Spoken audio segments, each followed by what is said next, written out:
Hello, everybody. Thank you for coming. I have been given the okay, so we should start. Yeah, my name is Carlos Cuestas. I'm an ethnomusicologist, candidate at the CUNY Graduate Center. And in my previous life, I was a guitarist, very enthusiastically so. I have obviously kept my academic interests with my sort of understanding of the world kind of, on the same level. And it's a real privilege to be able to share this program with you. It's been a long time coming. And so let's get into it. As you can tell, there are 3 guitars here. Each guitar represents a specific period. This is the Baroque guitar. This is the 19th century guitar. And this is a transitional guitar this is a replica of one built in 1884, but it's like the predecessor of contemporary classical guitars. This is a replica of Antonio de Torres' second sort of period in which he had already experimented with some features that are inside the guitar that are able to hold its much larger body compared to the 19th century one. Around that, there is a repertoire built for each instrument. And each repertoire has not only very idiomatic characteristics, but that idiom starts to change depending on how we are coming from this sort of mostly accompaniment instrument without a bass register into the needs of sort of homophony and a much more, much more clear bass register, but also harmonies that this guitar with its movable frets, as you probably know, won't be able to kind of play in all of the keys that it was required. So I've chosen 6 pieces that will hopefully bring out each of these characteristics of each instrument. And I'm going to start with the contemporary classical guitar into the 19th century onto the Baroque guitar. Then I'm going to speak at the second half of the relatively short program after the third piece to sort of speak about the last, the repertoire that I chose for the last part that I think is very significant, and it's what I think will tie this whole thing together. Strangeless Tribute unfortunately came out as a title that seems to nod at fiction and dystopian literature. It was not intended that way, it just happened to be that way. But the whole point is that this guitar, with its double courses, with its very rich tone color, as we like to call it in the guitar world, had to give up a lot of its personality in order to accommodate the repertoire that was being demanded of it. So without further ado, I didn't print a program. I figure I would just talk before each piece very, very briefly. I'm going to start with Manuel de Falla's only guitar piece, composed in 1820. And he composed this piece by request of a music review in homage to Debussy's recent passing. So De Falla worked with a guitarist who was also working with Antonio de Torres in this piece. And I've been very careful to keep in most of the fingerings, if not all, of Miguel Llobet's into the piece. And again, at the midpoint, I will let you know what that implies. So this is the homage or homenaje to Debussy by Manuel de Falla. And as ever, I'm going to tune a little bit, just in case.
Thank you very much.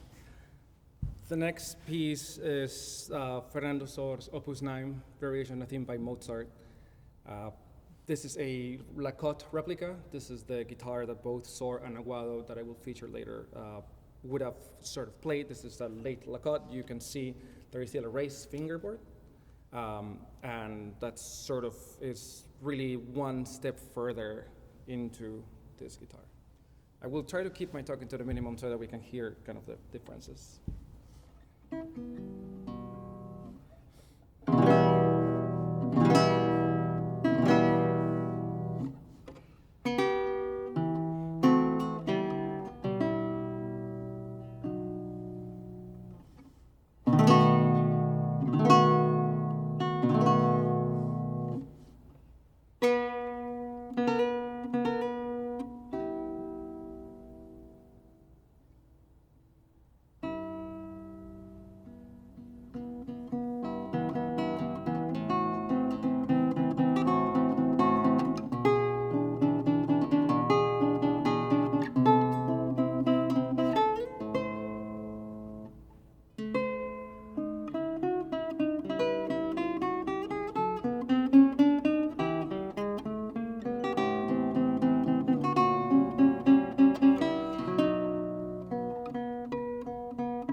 So on to the Baroque guitar. This rustic-looking instrument, it's because it's handmade in Veracruz, and basically the Son Jarocho tradition, which is my field of research, has a lot of attachments to sort of its its colonial times and developments in terms of instruments being built. That is to say that this instrument comes from a very long lineage of builders, and it would be nice to think that it's uninterrupted, but it's not, obviously. However, the woods, the sounds, the strings are very much from Veracruz itself, and this instrument is being developed there for over 400 years. So I will play the Gaspar Sanz rendition of the Canarios ground. It's very interesting because there are techniques, given the reentrant tunings, that you will hear melodies sort of being played on a high register by my hand kind of staying in the back. That's because the top pitch, as it were, of the open courses is in the middle, right here, as opposed to it being on that guitar on the first open string. So that's kind of fun. Canarios.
guitar is hard enough. 3 makes you think.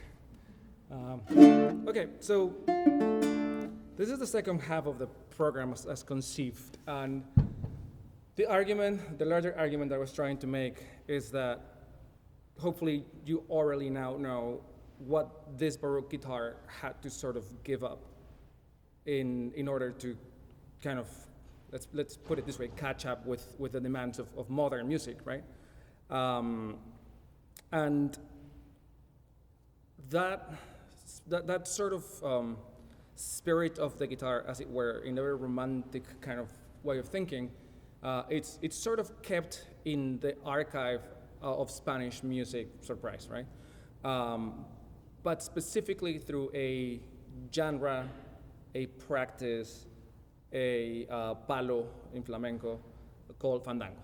Now, the fandango is this kind of like, at this point, academically mythologized word that seems to come from the Bantu languages of the African diaspora. It's a Baroque ground that more than likely was developed in Veracruz, Mexico, or at least in the exchange. The Son Jarocho tradition has a fandango in which people come together and party, but no, it's not like a party like with EDM. It's like they play music, people dance, all this. The word fandango, I'm Colombian, there is a genre of music called fandango. There is a flamenco palo called fandango. It's just one of those words that just exploded.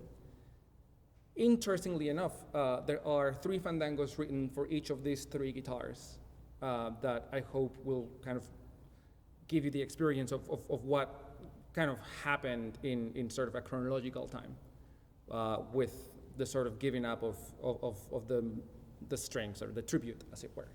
So the first one is a very sort of popular Baroque guitar piece, is the Fandango by Santiago de Murcia. It was found in Mexico in 1940s, I believe, in the Saldívar Codex. And yeah, it sort of really spawned a whole bunch of, at that point, there was a lot of scholarship, and now it's like a lot of discography. Like at least Jordi Sabal and a few other people are doing the stuff. So yeah, I might as well do it for you. But the interesting thing, though, is that there is a 19th century one, and there are a few for the classical guitar. I will play the one by Joaquin Rodrigo, but we'll cross that bridge when we get there. Here is Santiago de Murcia, Fandango.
Thank you very much.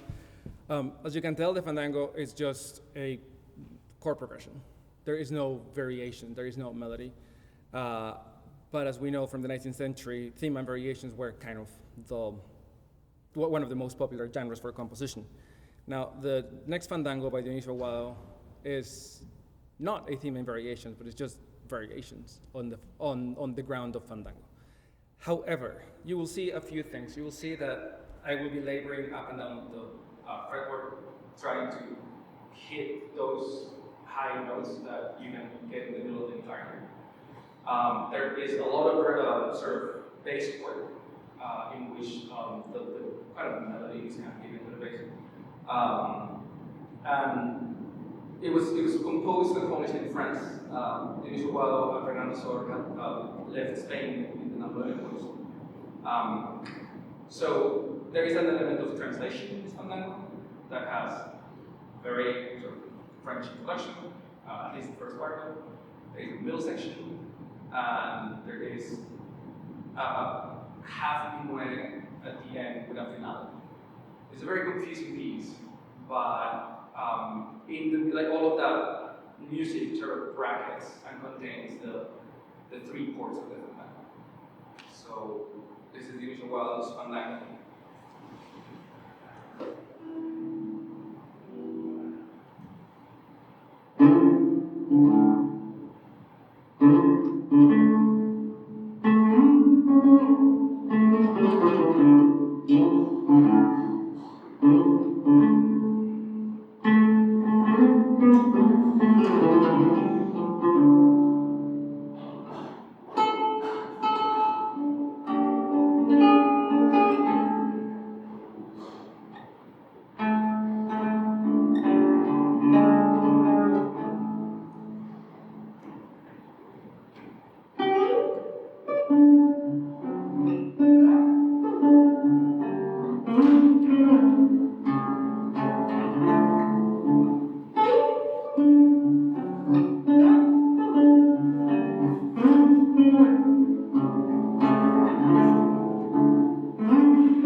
using three guitars in three different centuries. I will play for you from Joaquin Rodrigo's Tres Piezas Españolas, the Fandango. Now, this Fandango is relatively different. It's based on the flamenco one. In the later part of the 19th century, the Fandango is known for a rhythmic pattern, sort of like, and you hear it. Now, two things that are interesting about that pattern. It extends over 4 measures instead of 2. It has an accent on the second beat, that's where all the chords are. But Joaquin Rodrigo insists on 3 chords in his fandango, namely this one. And it happens over and over and over and over again. And I can't help to sort of hear, right, like obviously a modified version of it. And in this almost it's not an ostinato, but this pattern that repeats in many keys in different kind of setups really is what weaves this whole fandango together. So you'll be the judge of how successful that is now. In the meantime, this is Joaquin Rodrigo's Hamlet.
there is room for questions. I will not keep you for 90 minutes. I will do that everybody. But if you have any questions about the instruments, about my approach to fingerings, about anything you haven't ever seen any of this, and you're curious, everything is welcome. So the floor is yours. I think I was interested. So you've done the guitars. You're going back to 17th, 18th century guitars, 19th century. A lot of the repertoire you played became really well known in the classical guitar and are removed being played in Sylvia Greenland, especially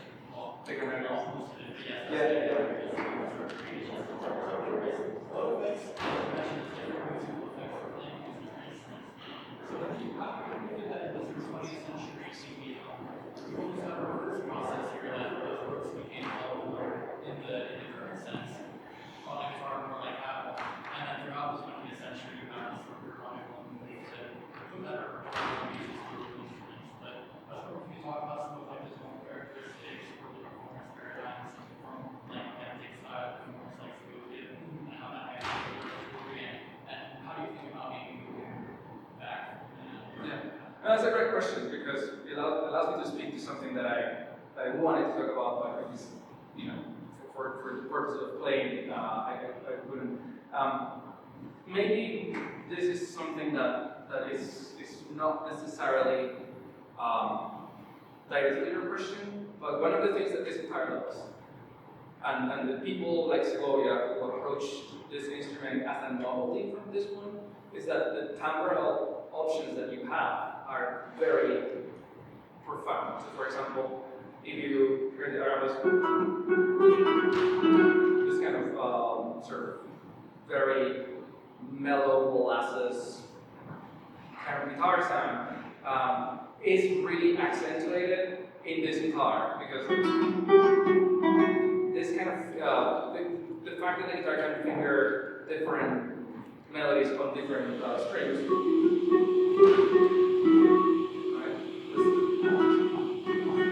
You get a palette of choices that this guitar is unique. Like in the fandango piece that I played, there were attempts, like fingerings that were like you have to play this here, and you're like, I'm here, right? But like that's very specific. And I think Segovia and the predecessors like Joveda and Tarraga really were working on the timbral possibilities of this guitar, right? So how do I reverse engineer it? Well, I just either by Caesars, I use Segovia's fingerings for most of the fandango pieces that Segovia can play the version. When you hear him play live, the fandango, he does a lot of editing. And I kept the fingerings pretty much original for all of these pieces, which means what? It means that the choices that the romantic composer, 19th century composers were making were to try to work this instrument with its new harmonic paradigm. The gestures, Soto was very fond of voicing, for example, a kind of voicing that you do not get here. And Aguado was pretty showy composer as it were. So the short answer is really fingerings, and also like I was doing a lot of early music. I do a lot of early music, so the revival 70s sort of movement of the Baroque guitar. I was a student of Pat Bryant's, right? So it's like I trust that his teachings kind of like reflect the instrumental performance approach. But it really goes on fingerings. I'm really respecting them. Because Segovia's fingers are very difficult, right? But it's about the tone, color, and possibilities. Does that answer your question? Thank you. Yeah. It does. I mean, I will pay homage to the luthier. So this is Dacho Utrera. He's very out from Lava. It honestly came down to a budgetary reason for me to buy this guitar. I just, I can't afford yet a Baroque guitar. But this has been with me for a long time. And as I kept playing some jarocho, as I keep meeting these folks, and maybe as I project this idea that maybe the sounds in the port of Veracruz, in the sounds in the hinterlands of Veracruz are similar to those sounds that were brought and were developed and were kind of repackaged into the old world, as it were, are still there. So it's purely personal. There's less need for me to do that essentially about the people from Carolina. But on the other hand, those are the same trees, right? Like the same cedar. All of these are spruce, and usually you get spruce ones, right? It's all one piece, like hand carved from top to bottom. The only thing that's glued on is the top.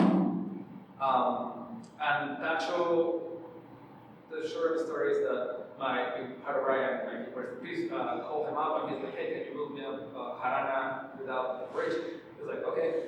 And then he did it, and then he got really good at it. And then he knows like little designs, and you can see him now like, experimenting with different designs. But it's purely personal. It's hard to play, but it also projects really well. So when you play continuo, this is a guitar that you don't really have to do much for it to be popular. Because it's really a Hanana, which is the sort of thing. So I hope that answers the question. Any share their thoughts? Alright. Seeing none, thank you very much.